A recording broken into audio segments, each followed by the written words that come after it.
What's up, guys? What's up, Bridges of Belief? My name is Kevin Poraj, and this is my co-host Poya. And we have the lovely Jess over here, who is a dating coach for women.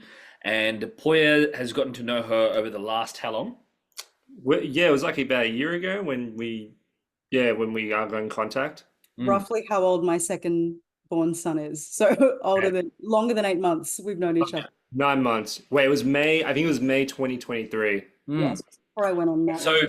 respect for Jess to still finding a way to doing this, even though she has an 8 month year old and a 2.5 year old, right? So massive respect to you because I'm also father of two kids and I know how difficult that is. I'm And to not a father just, of two kids, so I do not know how difficult that is. or maybe Uh, that's how lucky you are. I like to think so. No, I'm kidding. Days are free and easy. Enjoy them. Enjoy them. Sorry, keep going.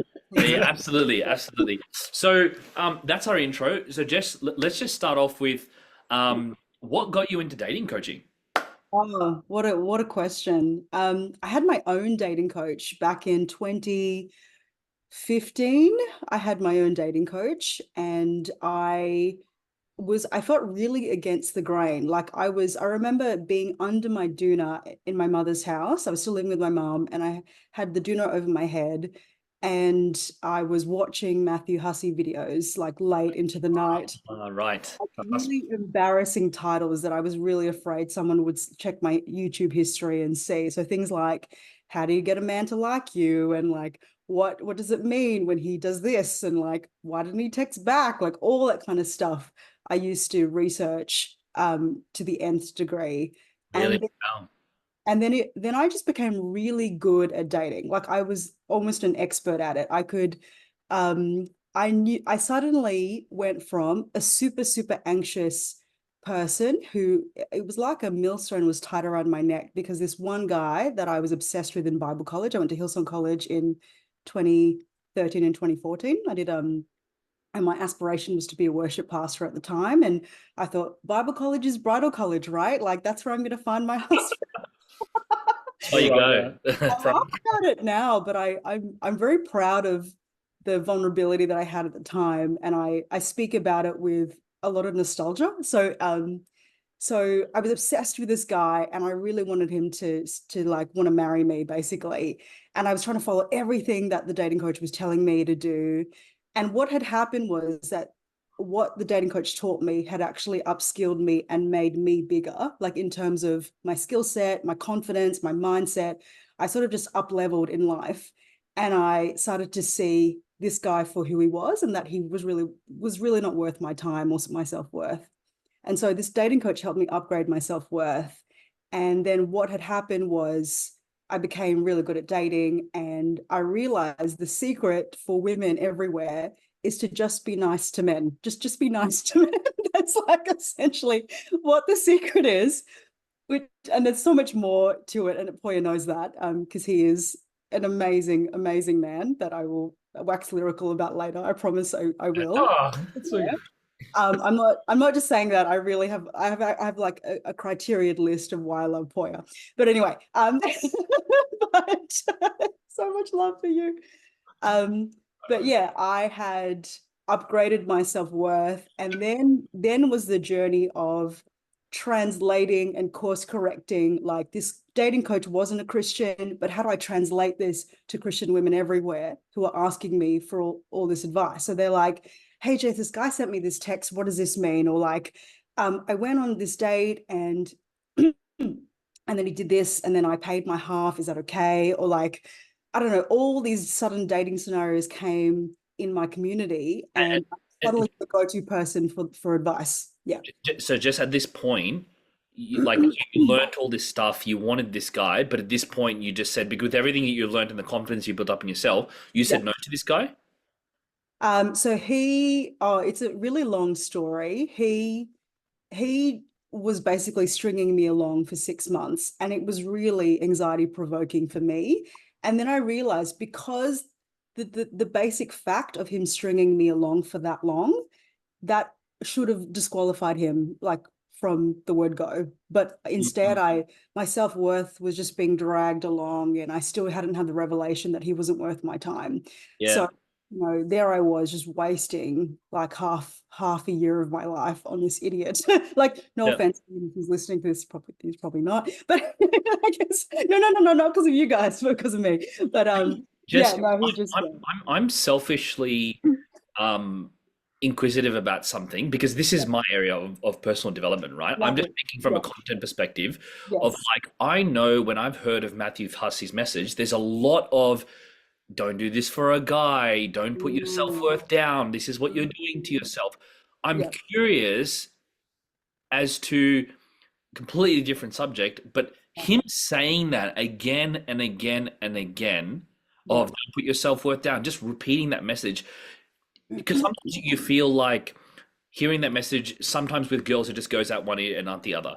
But do you feel like for you the stacking of it just happening again and again really helped you to be able to like make that decision? It's interesting that you ask that because, you're a coach, I'm a coach as well. And so we know that as coaches, the power of autosuggestion, like Napoleon Hill's Think and Grow Rich, right?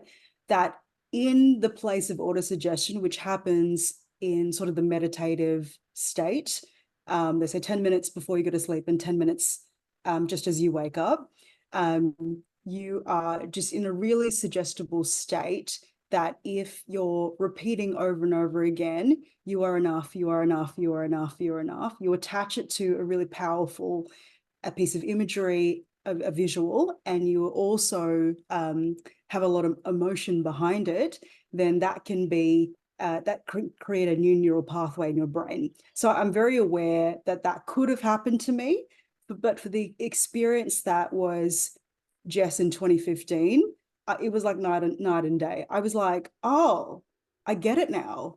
I'm Mm, awesome.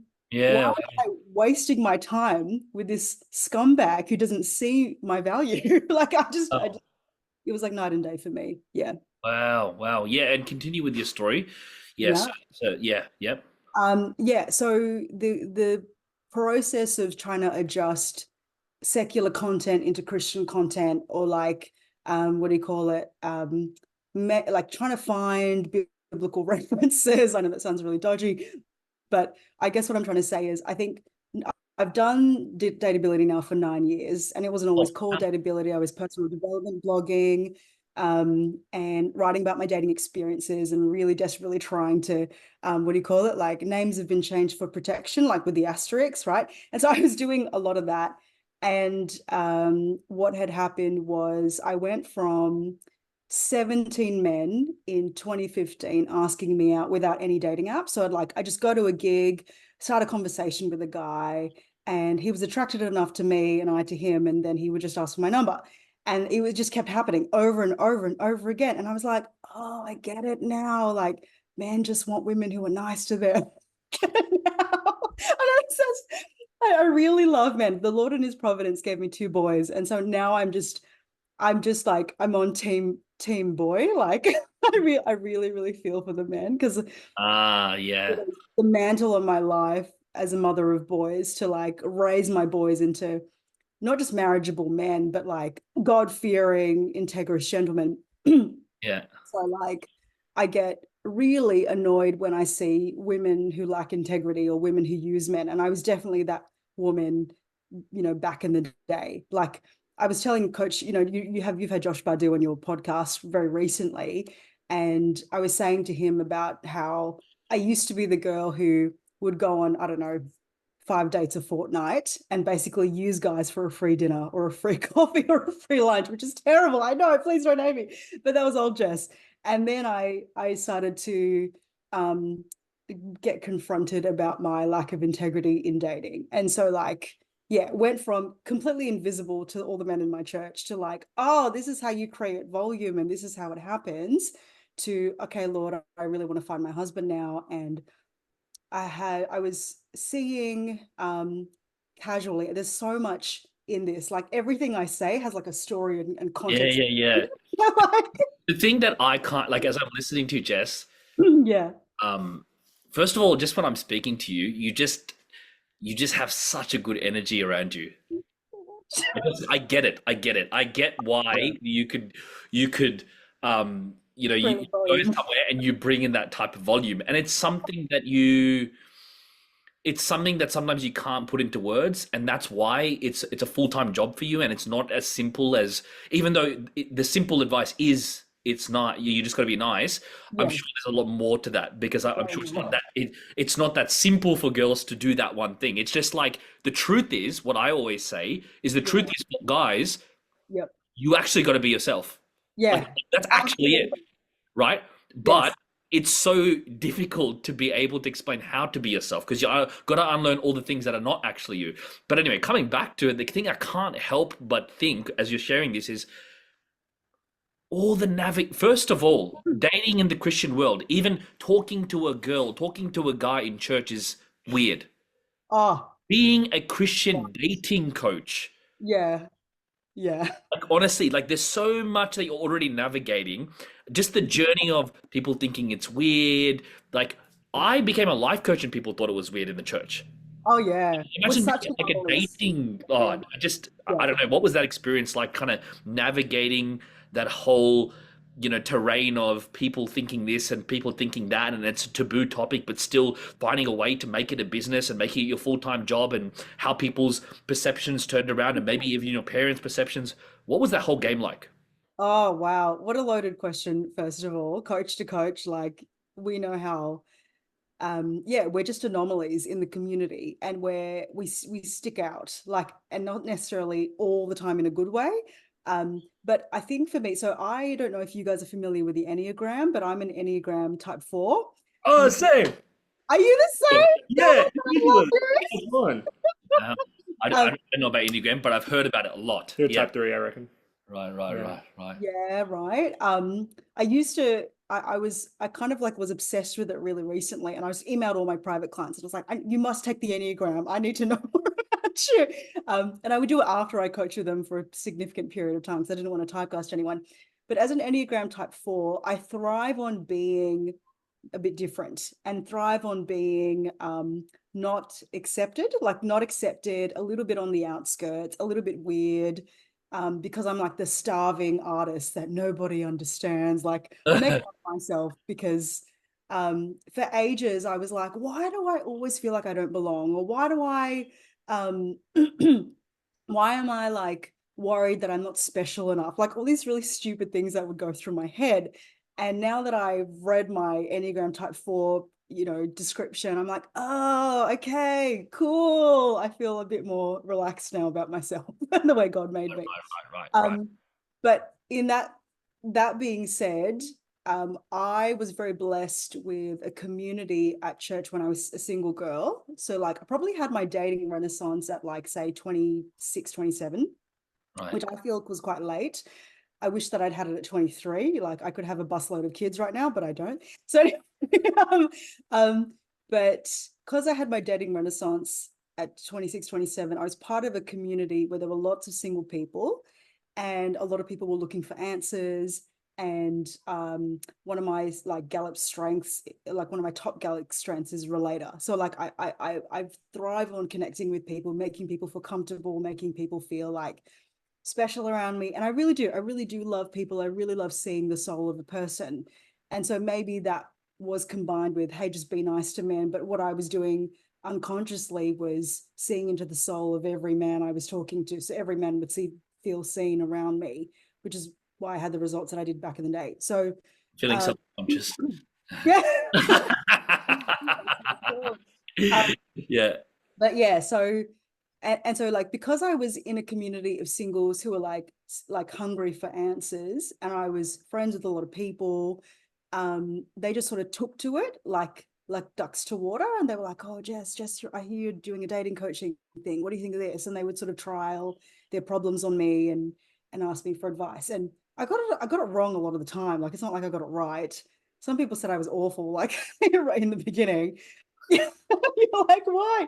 But yeah, I was very blessed with a very supportive community. I think that's what I'm trying to say. I think as I hear that, what I kind of like sense is that, even though, yes, there was a lot of taboo and all that kind of stuff, it's such an obvious need that people are like, they want that resource to be there, but they're kind of ashamed for taking. But because it was Oh, there, Yes. They're just Yes. like, you know what, I need this help. So let me reach out to you. You know what I mean? So it's just like it just kind of overtook things. But yeah, wow. Wow, wow, Yeah. wow.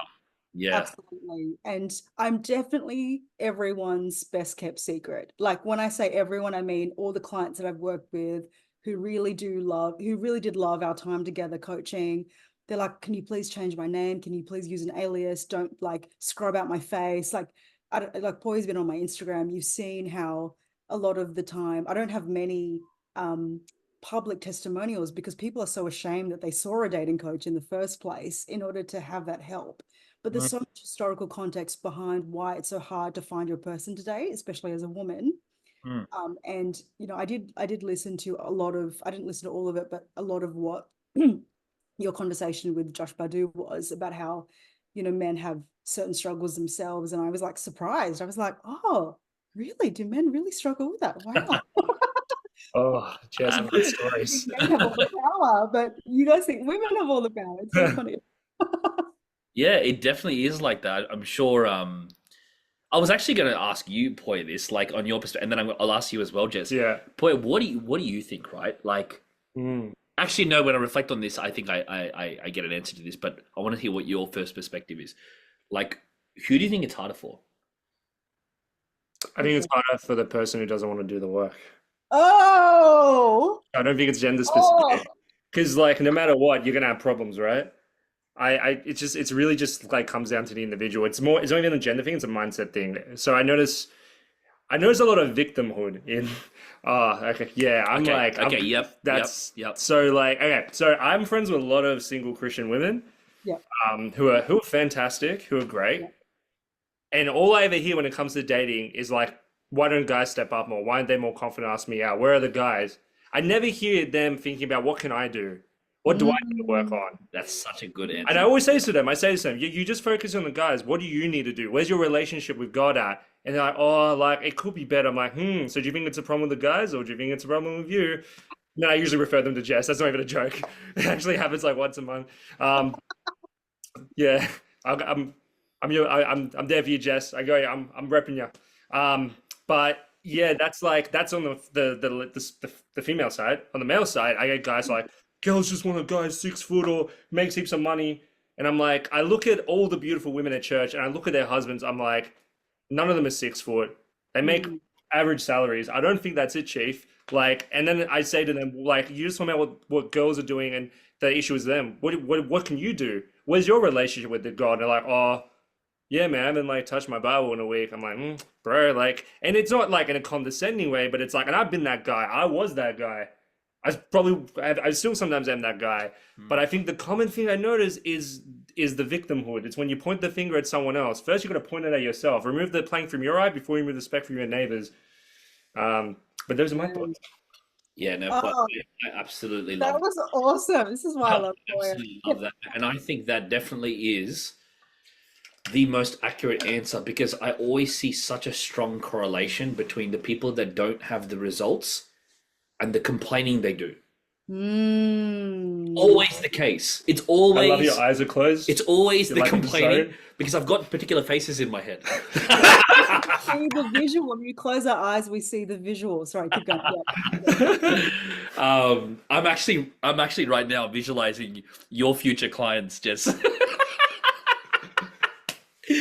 No, no, legit though. I really think about that, and you know what though, Poya, it's true. It's for life though. Like that's not just dating. That's definitely for life. Yeah, That's but definitely for life. that's how it plays out in the dating content. Because it's definitely like saying, who is life like harder for in general, and it comes down to the same thing because men have their struggles. Obviously, men's suicides rate are extremely high, but then I've done a lot of like talks, heard a lot of talks where they talk about, and there's a lot of science behind this, but a woman's natural kind of emotional home is just anxiety. It's just Mm. nurturing. It's just the natural home. Hmm. You know what I mean? So it's like both have their individual, you could say setbacks, but I guess that it always comes down to the one that is the most frustrated and victim-minded and maybe externalizing things is probably the one that suffers and therefore the one that struggles to get the results that they actually want. Yeah. Mm. Now, I want to ask you a question, Jess. Yeah. Okay, Now, you are a dating coach for girls, and we're going to dive in deep to that, right? But because you're a dating coach for girls, Hmm.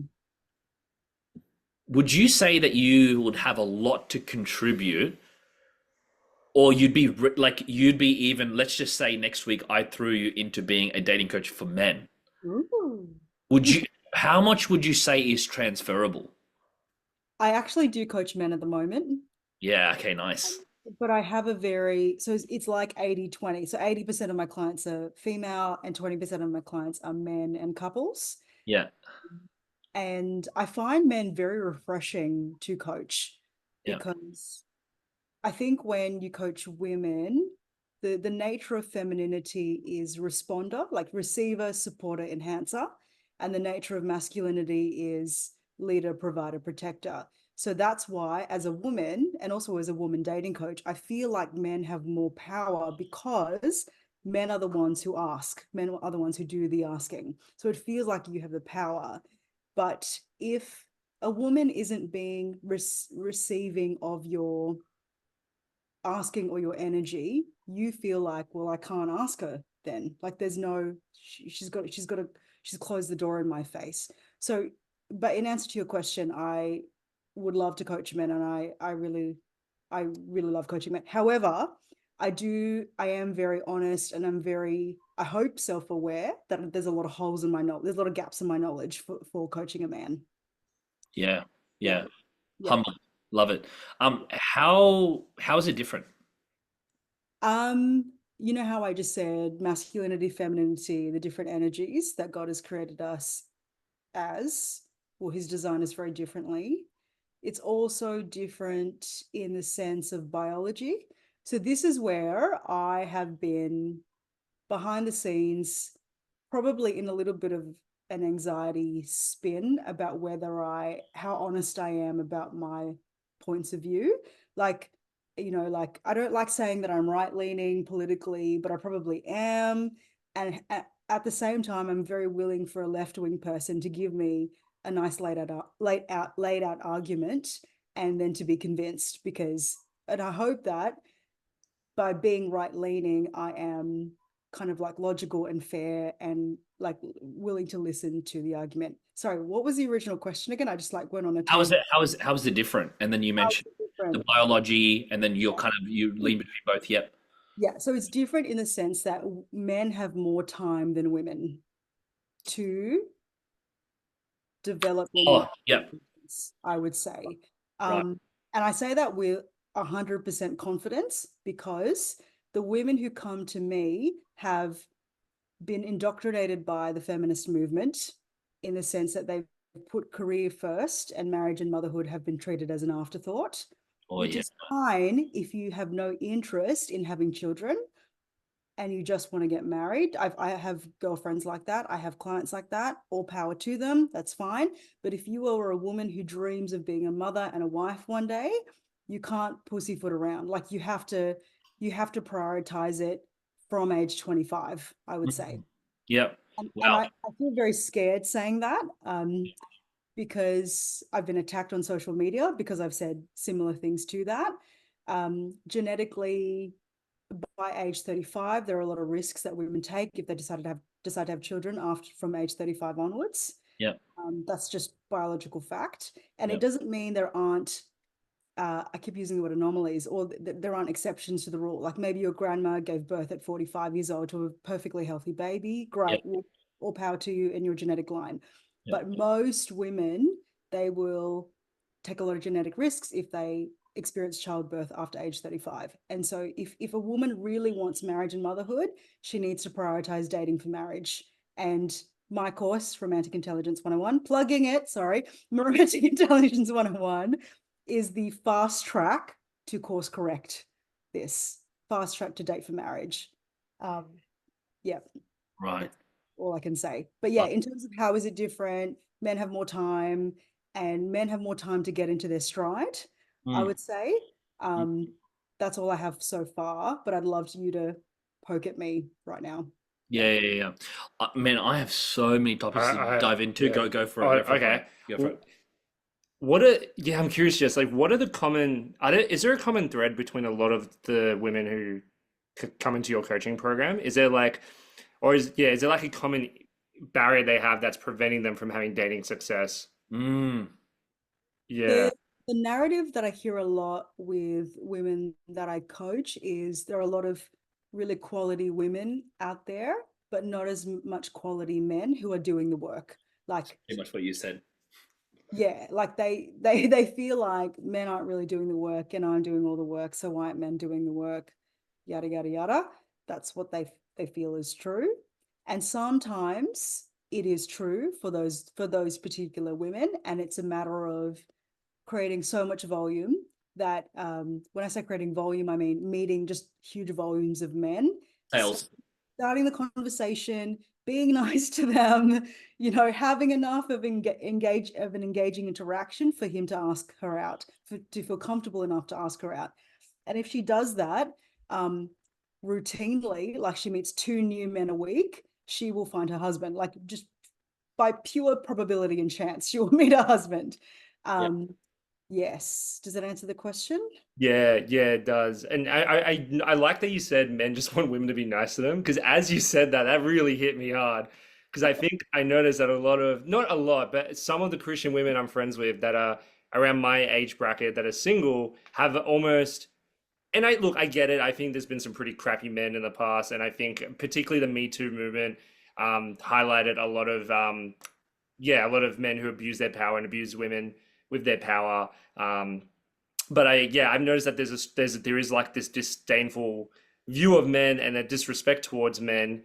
Um, and I imagine, that would play a big part in kind of Just their lack of attractiveness. the lack of attractiveness Oh, towards men, or like, oh, towards themselves. Sorry, I'll rephrase that. So I've noticed when you said, when you said that men just want women to be nice to them. hmm, I think that's spot on because what I notice is a lot of the women I'm friends with that are single and I'm in my late 20s, so I'm talking like early 30s, late 20s. I find that quite a few of them, if not most of them, they have a very low view of men that, hmm, and I understand where that comes from. There's been some pretty awful men, around, but they've taken that small subset and applied it across most men, which I guess is, a protection mechanism of sorts. yeah. Um, do you notice that? Yeah, I guess you may have already answered this, but I guess I'll ask it again. But is that a common thing you notice with a lot of these women? Yeah, Uh, I would say yes. I mean, the reticular activating system, right? Like we don't see the world as it is, we see the world as we are. So if yeah, I had a father who did perpetrate violence. I will share that. And I had to do a lot of healing. Like I went through a lot of therapy, a lot of healing. Did a lot of therapy. Became a therapeutic social worker myself. Then became a coach. Like I did a lot of work on myself to see that men weren't all bad. Essentially, that was my whole journey. And as a result of the rewiring and the work, I have attracted the most beautiful man as my husband. My husband is the most loving, caring, supportive. He's just a beautiful man. And I feel like, you know, I've also attracted you guys into my life. And just even by having this conversation, um, I just want to also like pause and share why I love Poya so much. So like I was so I have the flirting workshop, which I know you guys mentioned in an earlier podcast with Josh. But the flirting workshop was me talking to Josh and saying to him, I wish there was a line of men that my women could practice their flirting skills on. And he said, let me help you deliver that. I was like, thank you, Joshua Badu, another beautiful man who was in my life, like. And so when I reached out to Poya, he'd been following the Dateability account, and I was like, this guy seems really engaged. I'm just gonna like DM him and just see what happens. So my strategy was to talk about something that he would easily engage with. So I said, "Oh my goodness, I didn't realize certified lover love Poya it. was a great reference." So that was my opening line to Poya, and I was like, do you want to volunteer for my flirting workshop? Like, I was like, can I ask you for something really specific? And Kevin, I'm serious now. He is like my example for how to flirt. Like when I show other men or show other women, I'm like, this is how you flirt like an expert. I show boys Poya is. I think the reason why, I mean, this is my perspective. First of all, that doesn't surprise me at all. I think the reason why Poya is extremely good would be probably because when he's really like authentic, he just has this very kind, compassionate thing that just makes women feel safe, easy. Oh, And I think he has when he's yeah, when he's centered, I mean his humor, his compassion, his kindness, he sets the place, he makes sure they feel safe, and then he's very curious. Because yeah. he's curious, he's really good at just connecting with them. You know what I mean? And And I've seen that as well. So it doesn't surprise me at all that he's just a Oh, he's a little Casanova. and also just really playful, fun energy, like quite adventurous in what he did. And but like when I met him and tried to like lure him into my trap, so to speak, he was just so polite and lovely and a gentleman. And I just thought, oh, okay, yeah, cool. And then he just completely showed everyone up. And I was like, oh, step back. He's really good. Whoops. I just really underestimated this guy. Anyway, waxing lyrical about you. I'm probably embarrassing you. So no, this is great. We should make a reel out of this. Yeah, Put this on my Hinge account. But you know what? You know what? Boy, I was no, but- thinking. Yeah. There's another thing, actually. You know what it is, Yeah. though? This is the balance as well. He is kind, he is compassionate, but there's another thing. And he's actually very he's got very high standards for women. okay, yeah.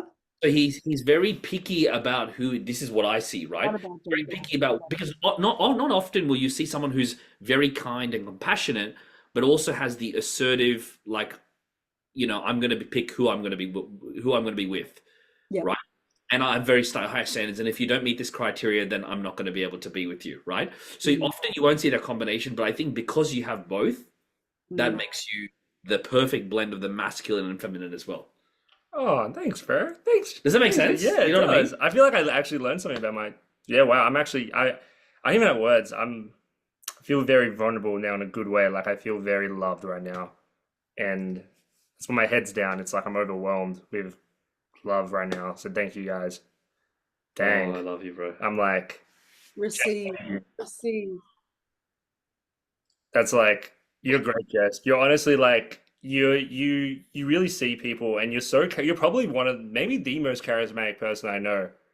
Like charisma would commend you to a video on you, legit. Like you got the riz. So when you it's yeah, I feel like that we The can. life frizz. I feel like there could be a movie of your life, like the whole thing of like, yeah, we're going from struggling with dating and being strung along, and then like 17 guys were like, hey, baby, you wanna go for like a kebab? Like that is an amazing story. Like, yeah, so and just thanks, guys. Yeah, I appreciate that. Yeah, I don't know. I needed that. I struggle with insecurity a lot in dating. Yeah. So when you told me I was a good flirt, I was like, what the heck? Is that like? Because that's not been my experience. But no, it's like, yeah, it's interesting. The whole thing of authenticity. I feel like that's where guys kind of go wrong in dating. It's like I noticed for myself. Like last year, I mentioned this on the pod before. Last year when I was like dating again, I was very pulled back. So I like both of you probably have seen like my zany side. Like I'm chill, but I can also be an absolute like lunatic in a good way.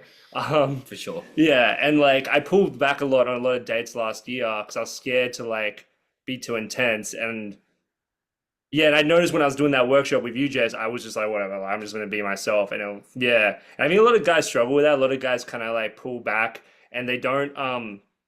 Like I was reading this book called No More Mr. Nice Guy by Robert Glover, and I realized that was me to an extent. Where a lot of guys they're scared to almost tap into their masculine energy. Out of I think for me it was out of fear of being too like creepy or scary even. And there's even a racial element. Like I'm a Middle Eastern guy. Like I don't know. It's like and it's probably self projection. I don't think there's that much of an issue with that anymore. Mm. But I guess with that in mind, with men being scared to be masculine. Dang, yeah. So I guess for a lot of women, that's probably a thing as well, right? Like women, are scared to be in their feminine, and with that, I guess that would be because they're scared of getting hurt. They're like because they're more vulnerable than men.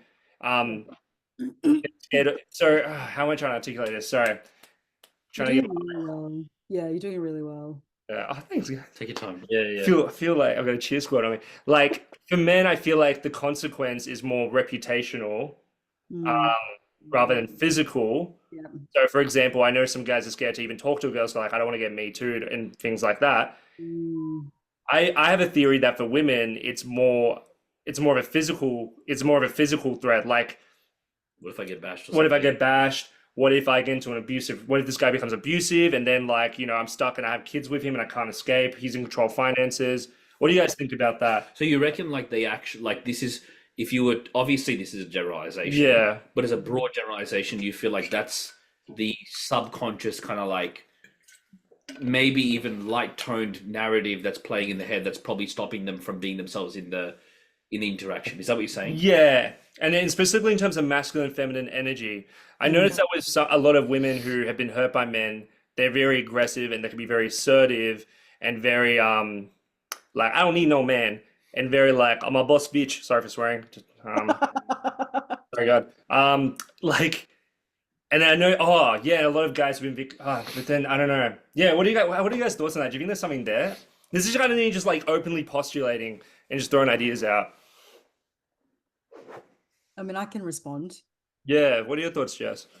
I feel like Kevin's percolating something really good up there, and I don't want to ruin that. So, I'll go, uh, Jess. Go.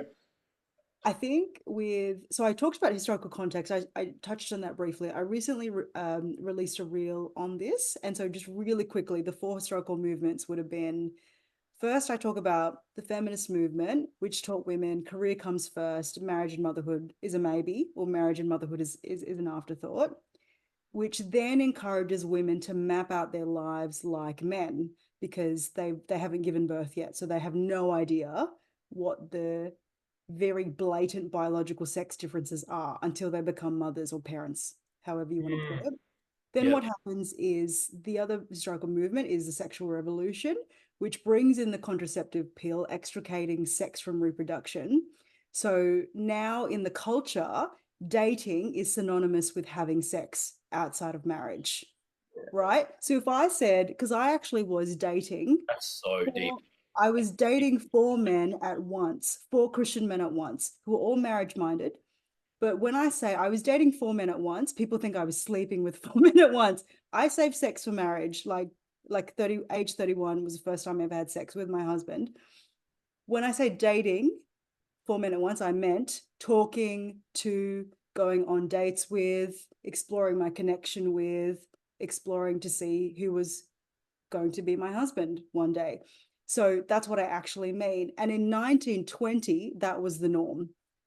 Like women would explore the connection with men. And if the man was like, hey, I really like you, we're really vibing, he would actually ask her to marry him via letter. Like Suzanne Venker has a story of her great grandmother who, and all that happened to her.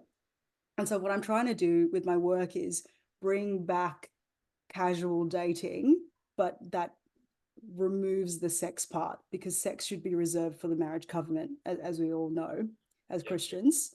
And you can only really say that to a Christian audience because the Christians are the only ones who've really bought into that value, right? So we have the sexual revolution, but because dating is synonymous with also having sex outside of marriage, the Christian purity movement emerges in 1993 by the Southern Baptists, and Joshua Harris writes like he's stating goodbye in 1997 at the age of 21. Anyway, but he does. That was And divorced. I know. And what happens is people like Christian singles who are of marrying age, like say 21 onwards, they just are sworn off dating because they think, well, unless he's my husband, I'm not going to go to coffee with him, which is why in a lot of Christian circles, coffee means marriage. Like people think coffee means marriage because there's no dating culture, and that's what's wrong with Christian dating culture. But then what's also happening is the masculinity crisis. So like I'm talking about books by Richard Reeves of Boys and Men, Nancy Pearcey, The Toxic War on Masculinity. And they're all talking about how the stats of, Pew Research Center, they say 63% of men under age 30 have dropped out of the dating market, and 25% of men or 23% of men over age 31 have dropped out of the dating market. So men are just like, it's too hard. I'd rather just play video games in my mother's basement, like in America anyway. Those are the stats. Yeah. So all that to say, in terms of like, men are afraid they're going to be Me Too'd, women are afraid they're going to be in their feminine energy. I think there's so much historical context laden in that influences male and female behavior. And what's at stake is the fact that if women keep delaying, if women and men, because it takes two to tango, right? If women and men keep delaying marriage and family, then whole countries will disappear. Like South Korea is so below replacement levels in terms of their birth gap that they're probably going to disappear by, I don't know, 2050 or something. Like the stats are, Louise Perry's Substack, like she's talked about how for every 100 South Koreans, only 4 to 7 great-grandchildren are being produced. Wow. 4 to 7 of every 100. It should be 200 at least. Yeah. 200. But yeah, 100 to replace themselves. But yeah, it's pretty staggering. Like it's really sad. And this is why I want a school bus full of children. Yeah, ladies and gentlemen. Like that's why I want a lot of kids, because we need to fill the earth. And yeah, it's just, when I talk to a woman who's 25 or like 25 to 29, I'm like, please, like, prioritize dating for marriage. Like, you have no idea the macro consequences of your decisions right now. Like there's huge macro consequences, and you think it's just about you and your happiness and your self-actualization and your self-worth and blah blah blah blah blah, but it's a huge global thing happening. Dang, I never thought I never thought of it through that lens. Now I feel guilty for I only want like to be honest, I only want like 2 kids. Fair enough. Yeah, just like Parenting is hard. Like Kevin, I know. Parenting is hard. I don't know how my parents dealt with me and my sister. Like we were absolute lunatics, but yeah, that's a dang. I don't even know how to respond to that. That's just kind of. Do you have any like? It's like. So was it 100 grandkids per person in South Korea to like bring it back up to a. What was that? What was that statistic for South Korea? It was like for every 100 South Koreans, they're only going to produce between 4 to 7 great-grandchildren. yeah, South Koreans gotta get busy. They gotta stop I playing. know. They're a They great gotta put some country. dance on. They're watching too many K-dramas, that's what it is. Any like, yeah. Yeah, well, that's insane. That's insane. First of all, Jess, I just want to, one of the things I was thinking about, I just wanted to say this to you is like, I feel like I'm going to be very general here, but at a very broad generalization, it's obviously easier for men to get results when it comes to dating, simply because they have the ability to go and ask. Yes. And for women, it's so hard because, like again, another general statement, but we all kind of generally know that men are attracted by what they see, and, girls are attracted by a lot of different things, right? This is my perspective, but you know what? We got to get into this, by the way. It'll be a great reel. But I just want to say I definitely commend you, because I would feel like as a business owner, let's just say I got into dating because, by the way, my story is so similar. I sucked with girls, absolutely sucked with girls. I saw everybody else having girls, and I used to go, "What's wrong with me?" I sucked at school. My dad thought I was the dumbest person alive. So I procrastinated on everything. I ended up spending $70,000 on trying to do something to get into uni, but I couldn't even finish one certificate. And all of a sudden, I came across the game, and I finished it in 1 week. Wow. All of a sudden, I started to go to Rassel Townsend Shopping Center, and I started to practice. No one knew this. No friends knew this. I started to practice what I learned from Neil Strauss, and I'd go and practice and practice and practice, and I got so confident, and I started teaching people similar to you, right? But I guess where I was going is like when I think when I think of women, it's like it would be a lot easier for me as a men's dating coach to get results for my clients as opposed to women's dating coach because I would feel like a lot of self doubt because the first thing that comes up to my mind is, damn, there's not much you could do. But obviously there is, and that's why you people like you have a job, right? But I just want to commend you for that because because it would be so hard to do that, you know, and you'd have to be so detailed about what you do, and I don't know how it works, but just want to commend you on that. But is there anything you can say in regards to what can a woman do if that is the case? Can I add something to that? What can a woman do apart from looking hot? Yes, that's because that's all I can think of. I'm not that type of guy, but like that's just like bluntly put, that's what people want to know. Yeah, absolutely. Okay, so all the women watching this podcast, because looking hot feels like most of the equation, but it's not really. Like it should be the least interesting thing that the man finds about you, but it should be there, right? Like, because when you look nice as a woman, you're sending a certain signal. Like right now, I've put on makeup, I've put on this really nice dress. I'm a mother of 2 babies under 2. Like most of the time, I've got vomit all over my shirt. Like, Yes, I'm sure it's to look great with vomit all over your shirt. You're just being modest. No, seriously. I look after my skin, which is probably why I just turned 36 and I still feel youthful, but I don't get much sleep. Anyway, the point being is that looking hot is a lot of the work, but not that much. So it's very deceiving because you as men, like Poyo especially as a single man now in the dating market, you've probably met a very hot woman that you met maybe on a dating app, through church, wherever you've met her. She's gorgeous, but conversation with her is like pulling teeth. Or conversation with her, you'd rather go and kill yourself. Like it's like it's like a lot of work, right? And you know, so in terms of what women can do, I mean, you know, I've already mentioned be nice to men, but also this is where I am like on the personal development plane of like, I do think women should be, a single woman right now, whatever age she is, she should be aiming for a life that she is excited about. And you live a life you're excited about when you are very sure about what you value and you spend a lot of your time doing what you value. So, You know, you're all about values. yeah. Yeah, right. Okay. So I know you guys had a values conversation with Josh, but when I ascertain values of my clients, so like with my mastermind group, I've got about 14 girls in it at the moment.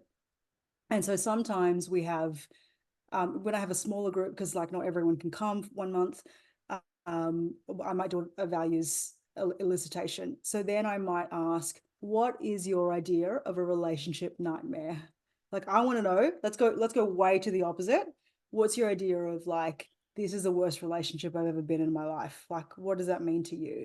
And so if they say something like, he doesn't want kids, he's really selfish, he doesn't That's great. That's a great way to kind of elicit. Yeah, great. Yeah, it is, because it just like, you don't pussyfoot around, you just go straight for the jugular, right? Like That's huge, Jess, because I can only imagine how many traps and how much time and how much frustration that you could potentially go with not doing these things. Heartache doing these things, getting into these positions that I've seen many people in, by the way, where it's like, oh, I don't know if we can do this, or you know, like let's just see, and then they just wait and wait and wait until it gets worse and they have to break up. You know what I mean? You're talking about me. No, I'm not yet, but let me think what you're talking about. My last relationship. Nah, you needed to go through that one. I did need to go through that. Yeah, you needed to. I could have saved a lot of money. Yeah, a lot of time. Yeah. But can I just say, this is where experience is our best teacher. But like, because not everyone can sit in a room and just reflect on, okay, what would be my nightmare? What is the opposite of that? Okay, well, that's my value. Like sometimes you just need to do life and experiment and get burnt and then discover, oh, okay, so this is who I am. Mm. Yeah, Yeah, that's I love true. that. That's I actually, love that. I yeah. love that. I can see that you're definitely a thinker that sees both sides, Jess, and it's Try not to. because I think the reality Oh, is that, some people are more tend to just doing life and figuring things out, and some people have a high value and they're dedicated enough to go sit in a room and to be like, Jess, help me figure this out, and they put those two things together. So I'm grateful that you see both sides. Hey, I want to ask you a question. Yeah. Um, I've been really thinking about, and I think this is a question that everyone wants to know about, right? Maybe I want to know about, but I have been thinking about this, and sometimes me and Poya we talk about these topics a lot about what attracts a woman and what this and what that, and something that I feel like sometimes me and Poya sometimes sometimes I wouldn't say that we actually have sat there and disagreed about this, but I would say I've always kind of like felt like this is the thing that we don't understand each other on, is that mm. from a man's perspective, Mm. attraction, the game of attracting a woman and the game of being in a relationship is two different things. Oh yeah, absolutely. And marriage is a whole different skill set. Okay, Absolutely. Yeah, okay, I agree with that. okay. Yeah. Tell us why, though. Tell us why. Okay. So I was actually on another relationship coach's podcast, and she asked me, how does dating prepare you for marriage? And I couldn't really answer the question. I was like, oh my gosh, how does dating prepare you for marriage? Okay, so I've thought about it.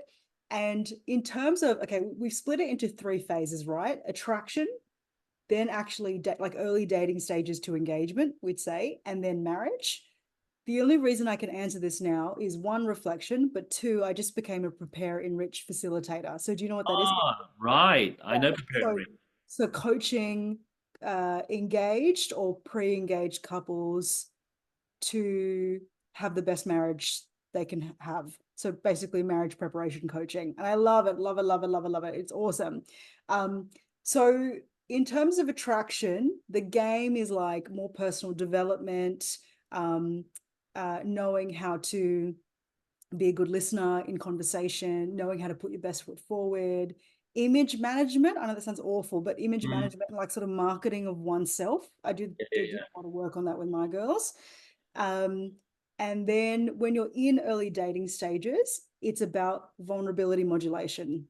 yeah. What Mm. the heck is that? Okay, so vulnerability modulation. Oh, Oh, this is good. This is good. this is I such a need good this. answer. This is such a good answer. Go for it. Go. Loving it. Yeah. Okay, vulnerability modulation is share a little bit of myself for what is appropriate for the stage.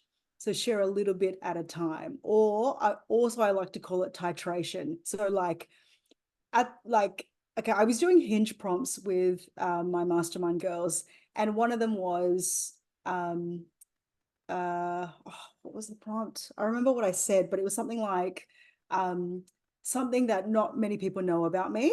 And my one would be, after years of swimming and piano lessons, like haha, I come from an Asian family, but like after years of swimming and piano lessons as a child, I still don't really know how to swim or play the piano. Like for me, that's vulnerability on a dating app. I think that's appropriate for a dating app, but you would never share, oh, by the way, I take antidepressant medication on a dating app. No, like that's just too much. Like you would not, no, don't share that. That's for like, we've been dating for 3 months, and this I did get a something. girl through that once.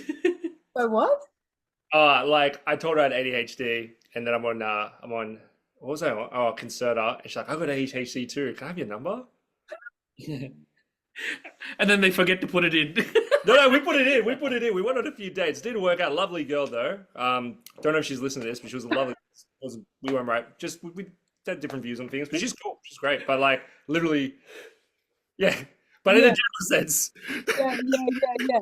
And okay, speaking to the ADHD thing, I feel like it's a lot more commonplace than say antidepressant or yeah. anti-anxiety There's medication. a sadness to it, Yeah, right? yeah, yeah. There's a Like there are kind of, yeah, there are tears to it and all this kind of stuff. Like my husband has a very kind of significant medical condition that he didn't share with me until date 5 or something. And he wasn't going to share it with me, but then something had happened to his body, like on our date. And by that point, our connection was strong enough that I was like, I would totally go to the hospital with you. Like, I really enjoy our vibe. So like, I'm totally fine with you having this, and I want to keep dating you. So you've got to like ascertain what is appropriate to share at the time of our connection. Like, do we have the connection enough that I share this with you? And then in marriage, it's sorry, let me go back to the dating stages. It's also about building trust and knowing whether you can trust this person and that they become your secure attachment, which loops in attachment theory, which I know you guys have talked about already on a previous podcast. But like, you need to make sure, you need to vet the person you're dating for long enough to see if they can be your safe person for life. That absolutely 100% needs to happen. Because if you don't, then you will have a very unpleasant marriage. And Kevin and I are both married. We know how important it is that your person that you marry, the person you marry, is a safe person, emotionally safe, physically safe, like everything safe, all the pillars match together, and there is a lot of compatibility there. So it's ascertaining compatibility, ascertaining trust, modulating your vulnerability.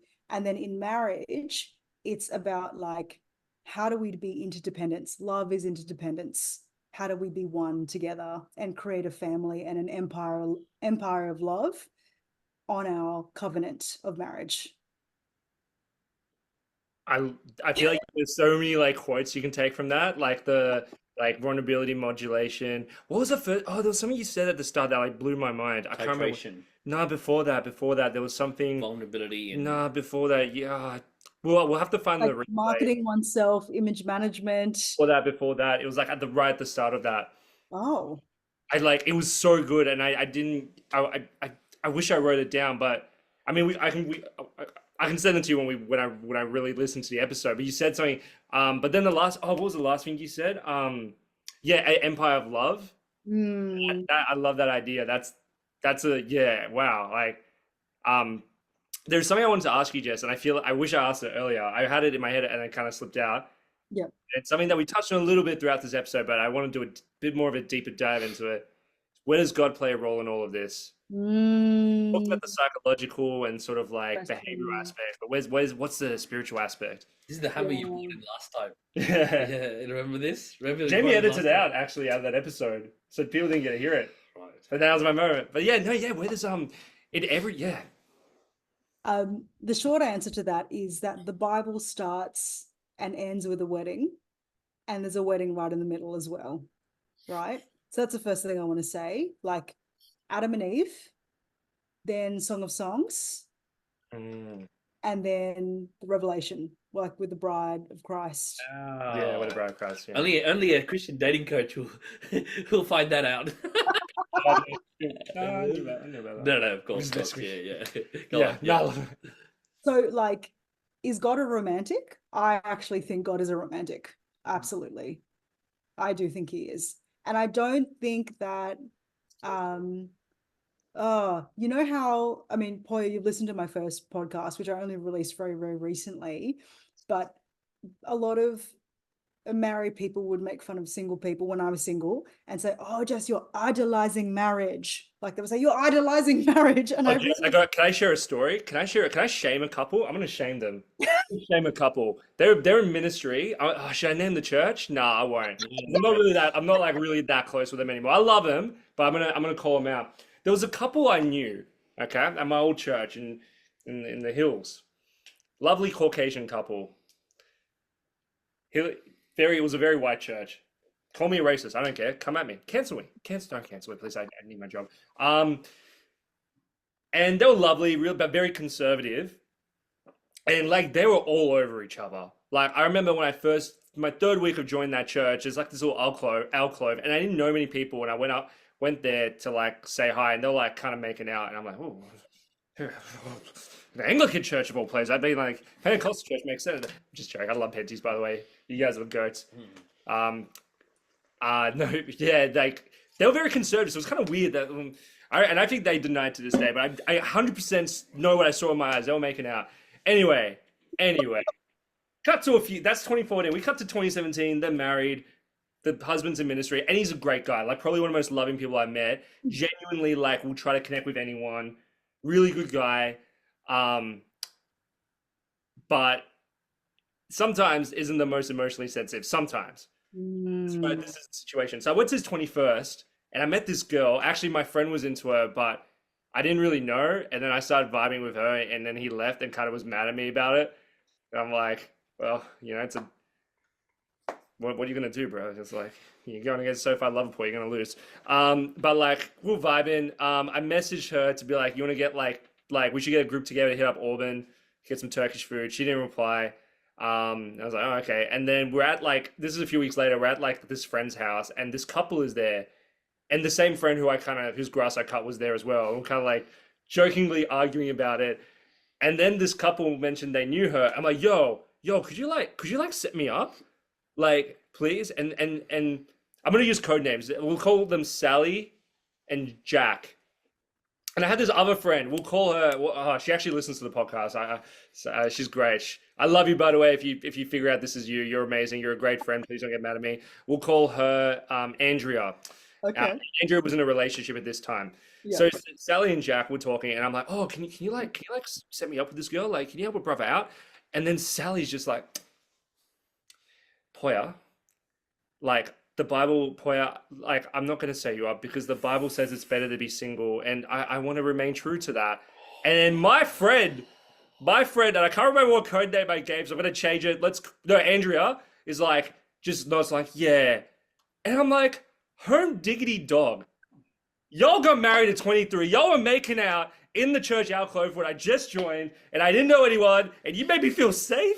Oh, sorry, your kids are right. Yeah. You made me feel safe. You made me feel I could say hi to you, and you're making out, and then it makes me feel weird. And then like and then you, Andrew, I thought you understood the struggle as a single Christian man, like especially in the Anglican system. We got to get denominations a whole different thing. Pentecostal people are so much more fun. Like you guys got energy. Like I hope so, yeah. no, legit, I love Penties. I'm like obsessed. But like you're in a relationship too. You have a boyfriend. If you both really believe that singleness was like this great thing and you want to remain true to that, why did you get married? Why did you get in a relationship? Exactly. Stay celibate, get a chastity belt, lock it up, throw away the key, boom, go to Syria, be a missionary. Like, so it triggers me. So I understand that all too. I hate it. I hate it. Yeah, it's so frustrating, isn't it? Because we were actually made for a relationship. Like, serious answer to your hilarious story, but like also feeling for you at the same time for you. But yeah, we were made for a relationship. Bible starts, ends, and like is in the middle a wedding. I do believe God is a romantic in the sense that he wants if you dream of meeting the love of your life, having this beautiful wedding and living happily ever after, then I think you should have that. Like my tagline is the fairy tale is real, it just takes a bit of work, right? Like as long as I keep using the word titrate, that's not the word I want to use, but like as long as you're realistic about life, like the fact of the matter is life is not romantic every day. I'm like stepping on smushed peas, vomit all over me. My 2-year-old is tantruming. Like my husband and I are having beautiful, like we're not making love every night or anything like that. It's like life isn't a lovely orchestra every day. But I do think that romance is real. And when you're in a securely attached marriage relationship, life is actually wonderful. I actually do think like my life is wonderful. Like that's all I can say. And it's because I did the work and because I am a romantic. And when I was single, I used to pray at the local waterfront. Like there's no water near where I am originally from. I'm from Campsie, like in Sydney, right? I'm from like I call that the inner west / Western Sydney. But anyway, I'm from there, and I would go to like Burwood Cove to see some water and then basically pray for a husband. I would go there nearly every week and pray for a husband when I was like 25 to 27 or something for like 2 years, nearly every week, not every week, but and I was embarrassed about it. I was like, oh, everyone thinks I'm this desperate girl, and granted, I kind of was, but I think that you can channel desperation into something really productive if you allow it to. Because when Tony Robbins says you don't get what you want, you get what you have to have. And so if people are like, oh yeah, no, I'm not desperate, no, I'm not desperate, and they just keep snuffing this desire down and like making it into something that is like basically disappears from view, then they keep living their life according to what they think is acceptable, and they actually don't get the life that they want in the end. I Yeah. think that also, this is me being a really arrogant prick right now, but like I'm very proud of my age. I'm very proud of getting older, and I'm quite happy to share how old I am because I had a design for my life when I was younger, and now my life is on track. So like I'm very proud of what I've created, and proud of everyone in my life, that I'm happy to say, yeah, I'm 36. And my theory is that when people are afraid to share how old they are, it's because they're not happy with where their life is going or how their life is panned out. That's my 2 cents. I've noticed that with some Wow, women. that's actually so true. Yeah, I've noticed with Yeah. women particularly, like single Christian women, they can be quite like nervous to share how old they are because it's like I should be married now. And it's quite sad. And I just want to say, just before I go into my next point, just so any single Christian women who are listening that are self-conscious about your age, you're Mm. beautiful. You're, there are guys out there who are into like older women, just saying. Yeah, absolutely. Maybe I am. No, totally am. But like, Not too late to course correct is also what I want to say. Sorry, keep going. oh, Yeah. sorry, no, I want to hear that again. What did, It's not too late to course correct, because sometimes you were taught to by the culture to live a certain way, and then you wake up from that stupor. You take the red pill, for example. I don't know if you want to talk about that, but you take the red pill and you go, crap, why have I been living this way? I want to live this way now. And I think that is also a revelation to be celebrated in all women and men. that's actually, yeah, I love that you said that because that was kind of my experience. I didn't go on my first date till I was 26. I was terrible, terrible with women. And really, I was just so scared of being a creep. I wouldn't really ask girls out. I kind of be friends with them for a year. And then you notice. And then, Yeah, like, yeah, let me get out of this actually. But like, be friends with them for a year, then ask them out. Then they're like, oh, I just see you as a friend. Then you're like, hold on for another year. Then nothing changes. And you find someone else to latch onto. And then COVID happened. And then Kevin, that's when we became really close. And you helped me break out of that and realize it's okay to just message a girl and be like, hey, you want to get coffee? It's okay to go on an app. Yeah, So it's yeah. like I felt like what I was meant to go through at 21, I'm kind of going through now, but it's cool. Like it's kind of like expedited. But I had this thought when you mentioned the desperation thing, because I think I've thought about this a lot. Because I think there's a difference between being someone desperate looking for a relationship and someone who has a very healthy desire and intention for a relationship. And this is what I noticed is the difference. What I see in you, Jess, when that story, from what you told me, was an intention. You weren't compromising who you were, and you weren't compromising your faith. You're Wow, going to, that's good. and you're going. That's good. It almost seemed like you're going to your desert, your quiet place. In the Gospels, it talks about how Jesus would go to the quiet place, to the desert, to be alone and pray. And that's something I've been trying to do recently. I've been looking into the spiritual discipline of solitude, and I was at a church. We'll do. Okay. Just well, maybe just pause it. Yeah. Yeah. Okay. Cool. I'll be back. Oh yeah. Now, I want to ask you this question though, because it is definitely burning on my mind, right? Yeah. I'm going to throw in the spatter in the works because I know that you said that obviously there's still a lot more that a girl can do other than just being hot. Yeah. And I hear the girl. I've got a particular face. I've got a couple of faces in You mind. want to set any of them up with me? Well, actually, you shouldn't say that because Okay. that's Okay. obvious as Yeah, well. yeah, yeah. No, because there was someone that you ever can. Yeah. Anyway. Okay. Anyway. So, what I was going to ask is, I see the girl listening to that and going, "Bullshit." Give me how is it? How is it more than just being hot? Yeah, yeah. Your thoughts? It's funny, because a man will look at all the women he finds hot. Like, say if he finds 4 women hot in his connect group, he will explore his emotional connection with those 4 women. and go, okay, well, and like there's two other girls that are also hopefuls, but he doesn't find them hot. He only looks for the women he finds attractive first. That's true. That part is true. But if say like one woman listens to everything he says and they've got this really amazing connection, she would probably be the front runner. Then there's a woman who, does vibe with him, but there's like massive incompatibilities. Like she's very all about her job, and she doesn't like, he envisions that he'll be a provider and protector, a traditional provider and protector, and she'll be a stay-at-home mom. Like he'll ascertain, are we compatible in those areas? And then the two other women, I don't know, like he can't be spontaneous with one of them. And then the other one, she's a vegan, so like she's like totally out. No offense to vegans. But all that to We have say, strict vegan policy on this podcast. No, no, I'm joking. I'm joking. No, that's true. That's... well, can I just? Yes, absolutely. No, I'm kidding. Let's shake on Let's it. keep going. Yeah. There's so many vegan jokes that I can make, but I won't. My sister-in-law is a vegan, so like I love her so much. For my birthday, I made this elaborate vegan cake for myself so that everyone could have cake, and it still did not turn out the way I wanted. I was so disappointed. Anyway, okay, but all that to say, I think the ultimate hack in dating is, yes, the authenticity thing, because you need to know what your values are in order to know what to promote about yourself, in order to know what to write on a Hinge profile, for example, or a dating profile, or what to say on a date, or how to answer certain questions. Like you need to know who you are.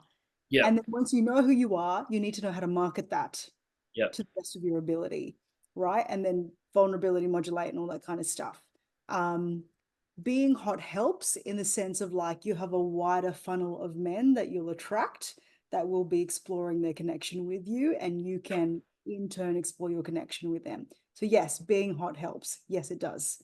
Yep. I don't think it's everything if you don't have the emotional stuff. Okay, Bubba's coming. So because I'm going to start feeding him.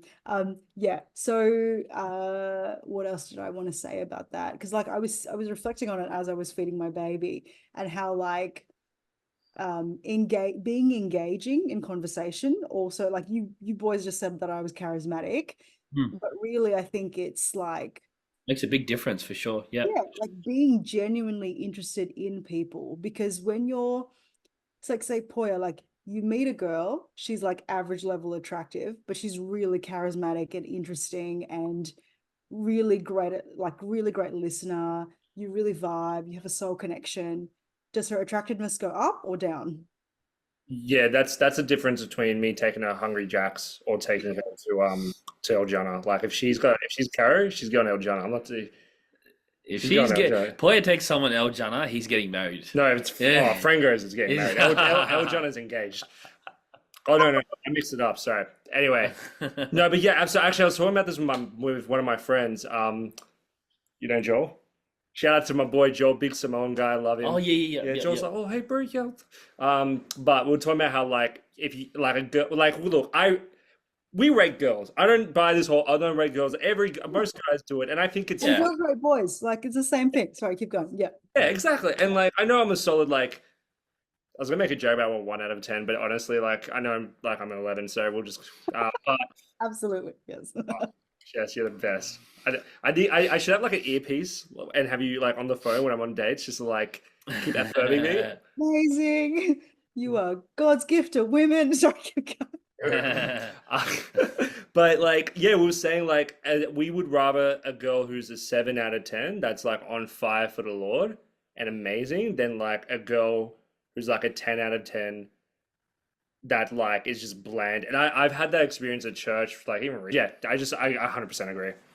Yeah, because really like at the end of the day, one soul marries another soul. And so if you're really good at knowing how to connect, how to make an emotional connection, then that's like 90% of the game. That I would say. So because looks fade, right? Like a woman won't be beautiful forever. Or Asian. Sorry, keep going. I have a thought. Oh, sorry. No, you go. This is a bit, yeah, I agree. And this is something interesting I noticed about myself. Like whenever I've been in love, and like, we're all sinners, so we're all like, sometimes we have a wandering eye, particularly men. Like, whenever I feel deep love for whoever I'm with, um, like there are women who look, I'll just be honest, are objectively more attractive than my partner, but to Mm, me, they look like a mountain troll because that mm, the soul of the person who I'm in love with is just like the most magnificent thing, and being connected. It's like the emotion in my. It's like that feeling, not even butter. It's like there's this fire inside of your heart. I don't know if you have this, Kev, but for me, it's like I cannot even entertain looking like giving into my lust when I'm so like connected to the woman I'm in mm. a relationship with. Yeah. I remember the first relationship I was in. There was one point where I just was like with her, and it was when it was going well. And I was just like, there is not like no one is beautiful except for her. Like the feeling I had, like Mm, women who I would have found more attractive than her before, like mm. nothing. Like I couldn't even imagine it. It was like it wasn't even like I wasn't even a heterosexual anymore. I was a this person sexual, I guess. So I just yeah, it's like I think like for men who struggle with lust and porn addiction or whatever, Mm. like when you have that deep connection with someone, I find that really helpful, not just with God but with your partner if you're in a relationship. That's true. I'm a very emotional guy, so maybe that's just me, but that's just a thought I wanted to share. Mm. Yeah. Yeah, I have different thoughts about that. Me and you probably wouldn't really Oh, agree on that, okay. but because I would say my perception would be so like, and this is me Yeah, just go, calling certain go, things go. out is like you probably haven't been. Remember how we talked about this before? Ah, You haven't been in love. You've been infatuated, and interesting. whereas and even in the infatuation stage, you can feel like that because every Yeah, I time remember we guys talked are about infatuated, they can. But then again, that's not to say that the other possibility that you're saying is not true as well. You know what I that. mean? Yeah. We never know. I'm Yeah. interested. This is the last question I'm going to ask you, and we'll slowly wrap this up, and then we'll organize our next 10 episodes together. Yeah. Uh, so, 11 so, episodes. so, yeah. So one thing, man, there's so much we could chat. Honestly, this is another 10 episodes on their own, right? Yeah. Yeah. One of the interesting things that and this is when I first learned, this is the thing that really, and it's not the most authentic way of doing things, but it is a step past where I was when Mm. it came to the whole um, dating game for me when I first started, Mm. which is frame control. Ah, I love frame control theory. Yes, keep going. Right? Yeah. Right. So Yeah. I don't know. Maybe we're talking about the same frame control. Maybe we're not. Oren Craft? Oren Yes. Craft? Yes. Yes. We are talking. Yes. Oren Cuff, you've got it from a sales perspective. Interesting. Yeah. Yeah. So much I can say, but basically, I learned to be a good salesperson through being really bad at the sales job. But they had amazing sales training, and it has helped my business so much. It's helped me 10x my business because I'm good Wow. at sales now. Like, Yeah. Yeah. so anyway, keep going. Frame control. Yes. Wow. I think man, and I can totally imagine you being good at sales. Oh, No, because it's I think these days, especially the sales that you'd be doing, obviously is very consultative sales. So it's yeah, almost like you take the frame of a coach. You're not being yeah. you're not being the desperate. You're not playing. So my question would be, we haven't really talked about this, Yeah. but there's a clear when it comes to a girl, there's a clear buyer seller dynamic, right? Which is that I'm the Ooh. buyer, I'm the picky one, right? I'm the one who's Mm, like who's you could say assessing you whether I want to be with you, which sounds really rude. It kind of is. But when I first began, that was the frame that I used to use. So, and Mm. mine actually came out a lot of, you could say, pain. I Mm. felt angry that Okay. girls rejected me. Yeah. So I had a protective part that Yeah. was just like, fuck them. Like whoa, essentially, right? Mm. Yeah. That was just like, no, no, no, no. spicy. And this is when I realized that so much of the red pill and all this kind of stuff is coming out. I was thinking like this ages ago by myself, right? So Mm. I kind of, this bravo and this like, I don't need them, they'll come to me. And even when I was in that stage when I found Lisa. I walked up to Lisa and I was just like, hey, look, my bus is coming. I don't have time to chat you up. Put your number in my phone and I'll chat you up later. That was literally how I picked her up, right? And so that's a whole different story. I'll Do tell you you about that reckon I should later. do that at church? I never did that Alright. in church, right? Lucky she was French, so she didn't really understand what I was saying. right? But I guess that what I was saying is like what I understood now is from a different framework. Well, now I'm going to take it into a different framework. I've realized that what that essentially does is whenever you're infatuating with a girl, you're putting her on a pedestal and putting yourself in a pit. We can even do this with a goal, right? And when Mm, you put yourself in a pit, when you're infatuated with someone, you're looking up to them, and you're yes. too humble to admit that what you see inside them is inside you, Mm, right? So you mm, look up to them, you put them on a pedestal, and from that place, whoever you infatuate with, you will want to be like. You'll want to be attracted to them. You'll want to compromise your own values and put your own values in a pit and do their values. So, for example, I would stop going to the gym and I would start going shopping like how she wanted to when I was infatuated with a girl, just like you were, similar to your story, right? yeah, yeah, yeah, yeah, yeah. And I've later realized that it's actually about, because you can also come from the higher frame where you're looking down at her. So you can either look up at them or look down at them. That's what guys do. A lot of Mm, these old guys, they go out clubbing and they look up to the girl, and then when the girl rejects them, they're just like, "God, I don't need her. She's a bitch." But the toxic girls will go for that, right? mm, Whereas what I've realized is the most authentic way is to actually get on their same level. When you're yeah. seeing them, you're not looking down at them, you're not looking up at them, but you put them in your heart and you see them on the same level, right?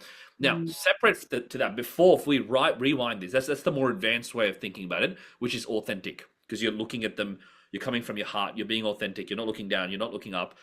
But over here, which is the buyer seller dynamic, mm, how does that play into with when you're coaching girls? Is mm. that something that you incorporate with the whole buyer seller dynamic? Yeah, Because right. I've always like if I was to put myself in that frame of like, oh, the girl, and I don't know if this only came from a toxic plague, but if I felt like the girl wasn't like into me or didn't need me, it would just Mm, make me want them more, right? So is that mm. something that you incorporated into your work? Does that play a part in your work? What does that look like? Interesting, interesting. I mean, as you know, my tagline is like romantic intelligence, which basically is how to find a husband in the fastest way, maybe, or how to find a husband in the most authentic, good, pure way, preferably with your integrity intact, way. But for me, romantic intelligence is showing up as your authentic self while knowing how to market yourself best. Mm. Interesting that you talk about like looking up or versus looking down. Um, the integrity and the ego and shadow values. I'm sure you're familiar with shadow values. I values, no. Shadow values, no. So things like a crash course in shadow values would be all the values that I'm probably embarrassed to admit that I have. Like superiority is a big shadow value of mine. Like I and control. So like I freaking hate it when people are late for my coaching sessions. Sorry to anyone watching this who wants to coach with me, please do not be late for my coaching sessions. I freaking hate it because it means that you're not present, you're probably flustered, you're not emotionally ready to be here, and I'm annoyed that you're not respecting my time. Like control is a big one for me. Superiority is a big one for me because um, I want to know that I'm smarter than you. Like that's my superiority shadow value. Obviously, I have nice values like community and contribution and goodness and love and all this kind of stuff. But no, I'm just like a controlling bitch. Like that's like my actual self. No. So the reason I mention this is because a huge shadow value for the feminine woman is attention Yeah. and validation. Attention and validation. So she needs attention to be directed towards her feminine beauty, and she needs validation that she's pretty. The reason I mentioned this, Poy is looking at me like he's had a revelation. The reason I mentioned this is because if men are giving her attention, but she has no interest in him, the value that he offers is attention, and the value that he offers is validation. And I think that, please don't hate me for saying this, men and male dating coaches, but when a woman is just starting out and feels very low in self-worth and self-esteem, I encourage her to enjoy the attention and lap up the attention of men so that she grows in confidence in herself and goes on a like walks on a foundation of yes, I am beautiful and yes, I am enough. Because sometimes she's not even there. Like she needs to kind of get there, which I hope you don't hate me for saying that. But Wow, you know what? I'm just saying she really thinks like me, doesn't she? She's got a lot of nuanced beliefs. You've got a lot of nuance because this is definitely a lot of the stuff that you could say and you not get cancelled, but yeah, yeah, maybe even get cancelled. Yeah, yeah, just for saying some of this stuff, but it's actually really really true. It's like it's realistic. You know what yeah, I mean? It's yes. not saying something like, oh, you just have to stop caring about validation. It's not realistic to just say No, you're just going to it's stop not. caring about validation. I mean, there is journeys and stuff that you can do, but that's like deep, long journeys to get to that point, right? It's not realistic to just be like, okay, I'm just going to stop caring about what a man thinks of me. And most of the women who are probably doing that are lying to themselves and significance driven, and they're not coming from their true authentic selves, and the man can tell and he's repelled by it. But okay, I get it. Yeah, yeah, go on. So shadow values, yeah. The shadow values. I think in response to what you said in terms of the buyer seller dynamic, I mean, my approach to that is low investment dates. So, Yeah. like, have you read Mark Manson's work when he started out as a dating coach for men, Uh-huh. models? Mark Oh, Manson's, I bet that's a really good book. yeah, it is like one of his earlier writings, but I really love Mark Manson's work. And I know that a lot of not my best friend doesn't agree with me. She's like, I can't believe you like Mark Manson. I'm like, I love Mark Manson. But he talks about how like there was a friend of his who said something really embarrassing when they're like at the bar with women to pick up women. He'd be like, hey baby, can I pee in your butt? And he's like, oh, why did you say that? But it was the confidence and the playfulness in which he said it, and girls could, it wasn't the content of the words, it was the energy and the spirit behind what he said. And Mm. that's what they received. They didn't receive the actual content, the disgusting words that he had actually said. Yeah. Yeah. And Oh, I love that. right. And so, like, I guess what I'm trying to say is when you overvalue the opinion of somebody else, i.e., the apple of your eye or your love interest, you already lose. You already lose because you care way too much what they think and you don't even know this person. You just think they're attractive. It's like, the reverse, I guess, for you guys looking at coaching other men to approach women. For me, as a coach for women approaching men, it would be like, so what if he's a hot guy? Like you don't know him from a bar of soap. You don't like what is it that you want in a husband? This is Matthew Hussey's work, by the way. What is it that you want in a husband? Supportive, loving, godly, provider, protector, masculine, leader, all that kind of stuff. Okay, so if looking at him from across the room, you've never spoken to him before in your life. He's really hot. You think he's really hot. I don't, but you think he's really hot.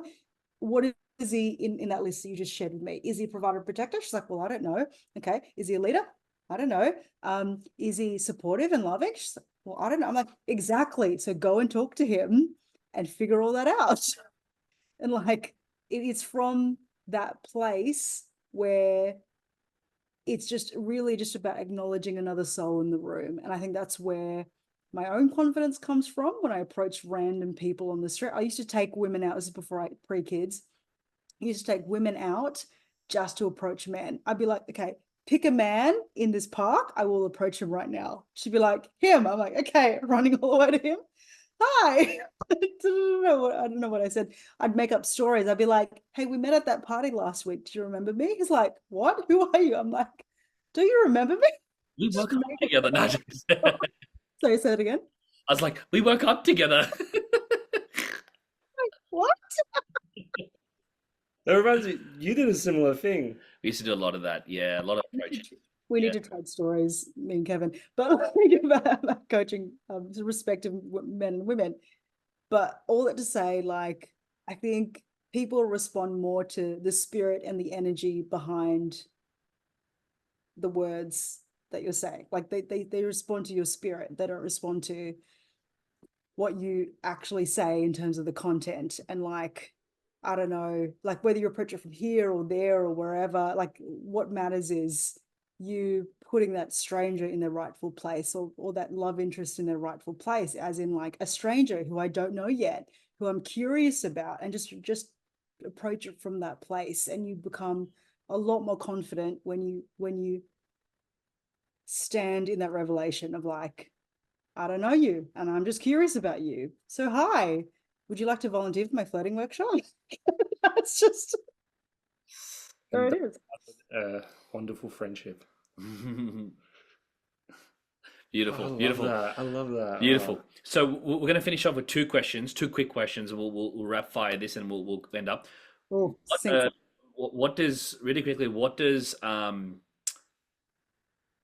would you say a woman looks for in a man? Oh, um, someone who makes her feel like a woman. Right. And for the men who are like, okay, what does that mean? That's What do I literally do? what I thought. I was like, Okay, what does that fresh. mean?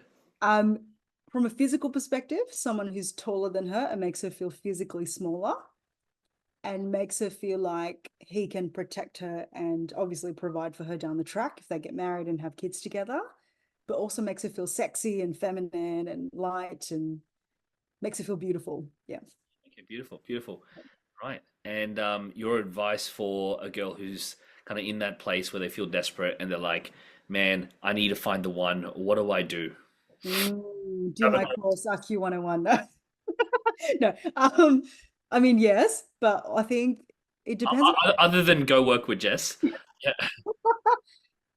It really depends on the woman, but Yeah. for the archetype I'm thinking of for most Christian women, I think it is like finding the beauty and the confidence within and backing yourself that God has already written your love story and supports your desire for marriage because he put it there. Mm. Is that too philosophical? I Or love that. I I love love that. that. Love that. I okay, love all right, yeah. And I think for the girls, what I discovered is like girls are able to take on that intuitive stuff more, whereas guys have to like give you the steps. You know what I mean?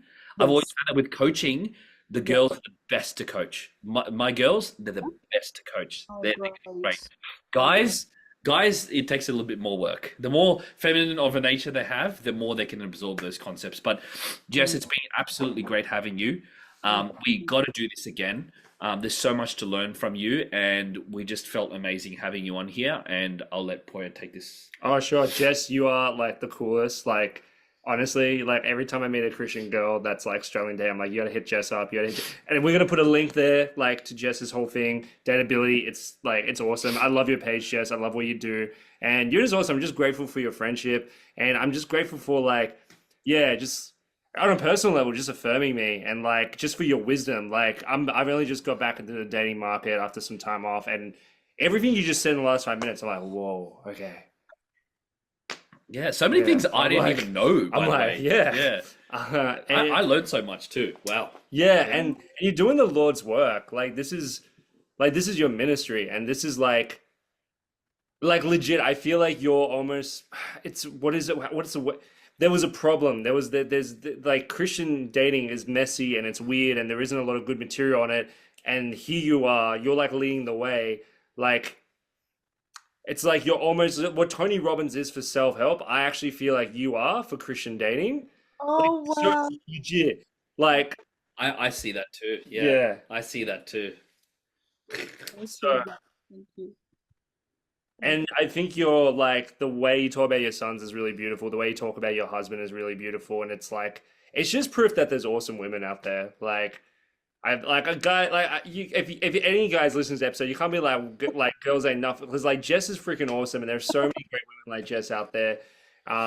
And yeah, just thank you for just being so generous with your time. And you know, as a mum of two kids, like this means a lot to us that you're actually on here and for sharing your wisdom. And for DMing me a year ago, asking me to be a part of your flirting workshop. Just so grateful for you, Jess. Thank you. Bless you guys. Thank you You so guys, much. we're gonna put the Dateability links down, and we'll see you in the next episode. Thank you.